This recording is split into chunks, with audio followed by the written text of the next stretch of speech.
The Curious Book.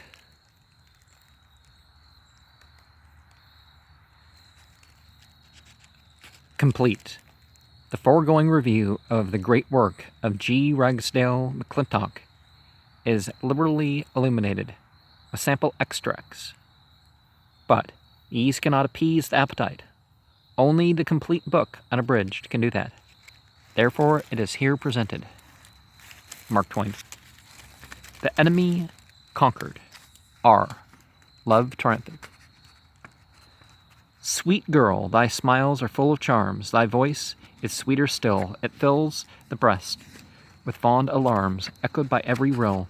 I begin this little work with a eulogy upon woman, who has ever been distinguished for her perseverance, her constancy, and her devoted attention to those upon whom she has been pleased to place her affections. Many have been the themes upon which the writers and public speakers have dwelt with intense and increasing interest. Among these delightful themes stands that of woman, the balm to all our sighs and disappointments, and the most preeminent of all other topics. Here the poet and orator have stood and gazed with wonder and admiration. They have dwelt upon her innocence, the ornament of all her virtues, first viewing her external charms, such as are set forth in her form and her benevolent countenance, and then passing to the deep hidden springs of loveliness and disinterested devotion. In every clime and in every age she has been the pride of her nation. Her watchfulness is untiring. She who guarded the sepulchre was first to approach it, and the last to depart from its awful yet sublime scene. Even here, in this highly favored land, we look to her for the security of our institutions and for our future greatness as a nation.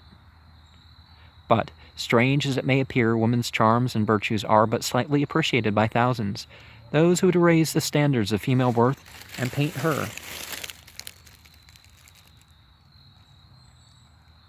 value with her virtues in living colors upon the banners that are fanned by the zephyrs of heaven, and hand them down to posterity as emblematical of a rich inheritance. Do not properly estimate them. Man is not sensible at all times of the nature and the emotions which bear that name. He does not understand, he will not comprehend, his intelligence has not expanded to that degree of glory which drinks in the vast revolution of humanity, its end, its mighty designation, and the causes which operated and are still operating to produce a more elevated station, and the objects which energize and enliven its consummation. This he is a stranger to. He is not aware that woman is the recipient of celestial love, and that man is dependent upon her to perfect his character, that without her, philosophically and truly speaking, the brightest of his intelligence is but the coldness of a winter moon, whose beams can produce no fruit, whose solar light is not its own, but borrowed from the great dispenser of effulgent beauty. We have no disposition in the world to flatter the fair sex. We to raise them above those dastardly principles which only exist in little souls, contracted hearts, and a distracted brain. Often does she unfold herself in all her fascinating loveliness, presenting the most captivating charms. Yet we find man frequently treats such purity of purpose with indifference. Why does he do it? Why does he baffle that which is inevitably the source of his better days? Is he so much of a stranger to those excellent qualities as to not appreciate woman, as not to have respect to her dignity? Since her art and beauty first captivated man, she has been a delight and his comfort. She has shared alike in his misfortunes and in his prosperity. Whenever the billows of adversity and the tumultuous waves of trouble beat high, her smiles subdue their fury. Should the tear of sorrow and the mournful sigh of grief interrupt the peace of mind, her voice removes them all, and she bends from her circle to encourage him onward. When darkness would obscure his mind and a thick cloud of gloom would bewilder its operations, her intelligent eye darts a ray of streaming light into his heart.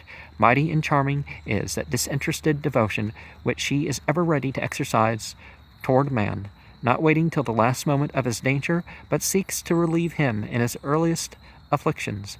It gushes forth from the expansive fullness of a tender and devoted heart, where the noblest and purest and the most elevated and refined feelings are matured and developed in those many kinds of offices which invariably make her character.